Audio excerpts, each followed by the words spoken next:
Today we are joined by the Birmingham Stallions coach Skip Holtz and wide receiver Davion Davis. Let's start with an opening statement.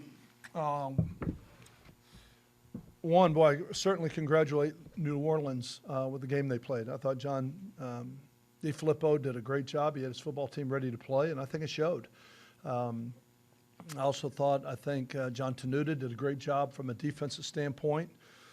We came out and they went man zone, very hard to get a beat on what they were doing. They mixed everything up on us quite a bit, and we just really couldn't get anything going. It seemed like we couldn't get any consistency. We'd make a couple first downs and then we'd drop a ball. And then we'd make a couple first downs and then we'd have a sack or a lost yardage play. But we couldn't get anything going offensively, and they took the ball and they controlled it. And they went right down the field. They had a tailback that rushed for almost 200 yards. I thought they played more physical than we did. I thought that both in the trenches on both sides of the ball, they won the line of scrimmage. And I think it's hard to win a football game. They've got a good football team, and they came out and they wanted it. As I just told the team, I said, you know what, you wear that crown for a while, and if you start believing it, it's going to eat you up. And you know what? Today, I thought they outplayed us. They outcoached us. There's not a lot of excuses on my end. I made the comment last week, sometimes you're the windshield, sometimes you're the bug. You know what? Today we were the bug. I mean, we got run through today. I mean, they lined up and they beat us. This wasn't a secret. This wasn't like, wow. Boy, the officials or that one play, they lined up and controlled the line of scrimmage, and I give them an awful lot of credit. I thought they had their team ready to play a lot better than I did, and then I thought they wanted it. I mean, they came out and played a really good football game. They have a good football team. I think so do we. We certainly didn't display it today, but, I mean, I think we do too. And I've made this comment before. I don't mind losing a football game as long as we can grow from it, as long as we can learn something from it. And hopefully there were many lessons to be learned from the game today. I still am proud of these players, proud of what they've done so far this year. We gotta keep going. It's a long season. This wasn't a sprint. You know what I mean? And you don't get any points for being 3-0. You know, you get points for getting into the playoffs, and that's the goal and what we're trying to do. And we got to come back. We have a long week this week as we get ready for Pittsburgh. We got to come back. We got to kind of lick our wounds. Hopefully, get some guys healthy. Hopefully, we can get a couple guys back on defense and get ready to line up and go play again next week. We're going to open it up for questions. Coach, you just mentioned, trying to get some guys back. Who do you expect to possibly get back next week? I'm hoping both Scooby and a defensive end and a linebacker. I'd like to get those two back. I mean, obviously, some of those ones on offense that were well documented, they're on IR, they're out for a while. You know what I mean? I don't have any hope at this point that they're going to return before this season's over. So, a couple guys on defense, but like I said, that's what I hope we can get some of those guys back. Coach, you've been very clear about trying to keep your team level. Yeah. You haven't won anything. That was last year's team. Agreed. Today, it felt like that message is going to be one that you continue to push forward. Going into the last drive of the game, it felt like just what you're talking about. You give up 2 sacks at a time when it felt like you got an opportunity to get back in the game. We do. I mean, let's go back and answer a score, and we're right back in it. And it's had all the makings to be a heck of a game, and then we give up 2 sacks. I mean, we had, 4 penalties on the final drive, it seemed like. It seemed like every time. But it wasn't that. I mean, like I said, we had our opportunities. And I said, you give up 2 sacks, you got the ball, you got to go score. We don't block a linebacker in one, leave him scot-free on a drop-back pass. And it's like, I mean, those things are going to happen to you. Score there right at the end of the first half to tie the game. Yep. When going to the locker room with a tie, what was the feeling or thought at that moment? You know what? We hadn't played very well, and we're in a tie ball game. We were the beneficiary of a great kickoff return to start the game. I kept saying, long game, stay focused, stay dialed in with what we got to do. We made a couple big plays, but really weren't able to establish anything on offense. So I feel very fortunate to be in a tie game. And then there at the end of the game, I think that's what it came to. We made some plays and put a drive together right before the end of the first half and went down to tie it up. You're in a tie game, let's go play 30 more minutes of football. And then we're in a close game right there at the end, and then we take a couple key sacks and seemed like they turned the motor up a little bit. And, I mean, we didn't respond. Bottom line, but it had the makings for it had a making for a great game. We just couldn't hold up our end of the part late in the fourth quarter. You had a terrific game, of course, the losing end of it. So something like this, do you just kind of flush it, or do you take the good things that you did and try to build on that for next? honestly, I flush it. We didn't get the win today, and win or loss, like these stats don't matter to me.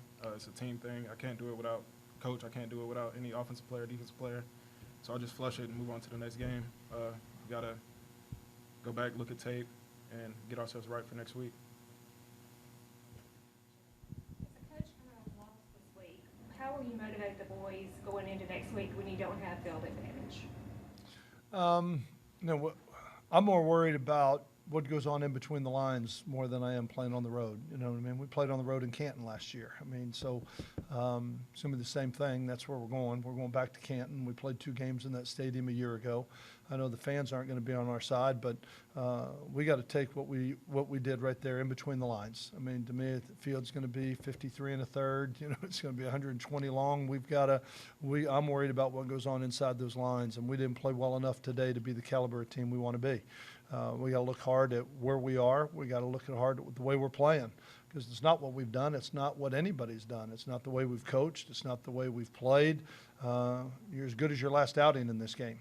And you know what? Right now, I mean, yeah, we scored a couple points, but to me, there's no moral victory. It's like, oh yeah, but you scored 31 points. You know what I mean? It's still, we left a lot more on the table, and we certainly are going to have to play better up front than we did today.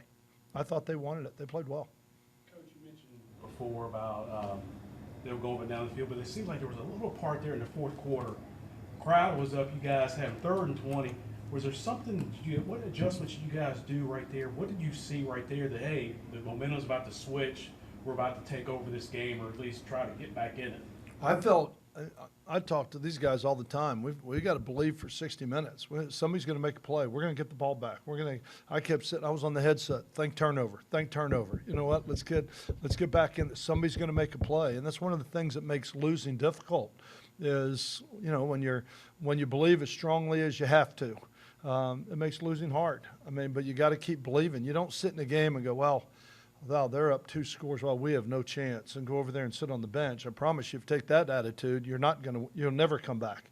I've had games where we've come back with you, but that only happens if you believe. And so I thought everybody was still playing. We were in it. You know what I mean? I thought we had the ball, but then there at the end when we took the 2 sacks and had to punt the ball away, because I even wanted to go in the end of the 3rd quarter. I was going to go for it on 4th down. I'd been talking to Coach Bonio the whole time. We got into about a 3rd and 3, 3rd and 4 situation. He said, Coach, if fake's there. And I said, okay, run the fake. And I told the offense, don't go anywhere. Stay put. You know what I mean? We're getting ready to go right back on the field. Had I known we were going to jump off sides, we could have done that on offense.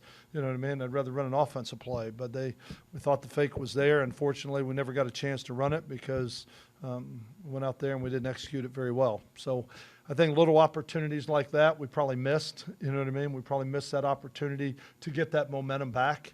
You know, we had them 3rd and 20, and they threw a deep ball, and we got a pass interference call. You know, I'm still believing, hey, we're going to get the ball back. There's X number of minutes to go. Offense, get ready. We're going green light. You know what I mean? We're going to go down there. We're going to put this ball in the end zone. But we weren't able to make the plays going down the stretch, as I said earlier. That I thought the game still was a close game in the 4th quarter, and we had a chance, but ultimately they took it and they ran the ball, and we couldn't stop them, and we tried to throw it, and they sacked us. I mean, that ultimately had the makings for a great game. We just weren't able to get it done. One from you, Coach. When Alex goes down, we know what your quarterback situation is, but there's a new rule in the USFL that allows for your emergency quarterback to be inactive. Did it ever cross your mind that Kyle Sloter might enter the game? Not until I knew whether or not Alex was going to be out. I mean, yeah, he was still in the tent. He was still in the tent at that time when the other quarterback went in. Now, if he went down and they were both in the tent, yeah, at some point I'd have to play him. But if they would have come to me and said, you know what, he's out, then we've got Jalen's going, and then Jalen's got to get hurt. You know what I mean? In order for him to play. But we'll see. I thought Alex played a heck of a football game. I think he's dialed in. I think, ever since he took over the reins, I think he has seen the field. He's throwing the ball extremely accurate. He made one mental mistake today, you know, when he threw the interception right there. But other than that, I don't know that we can ask a whole lot more out of that guy and the play he's making, the job he's doing to extend plays and makes things happen. But No, it wasn't a thought until they would have said Alex is out, and then he would have been one play away with Jalen going in. Coach, thank you so much. Yep. Thank y'all. Appreciate it. Thank you.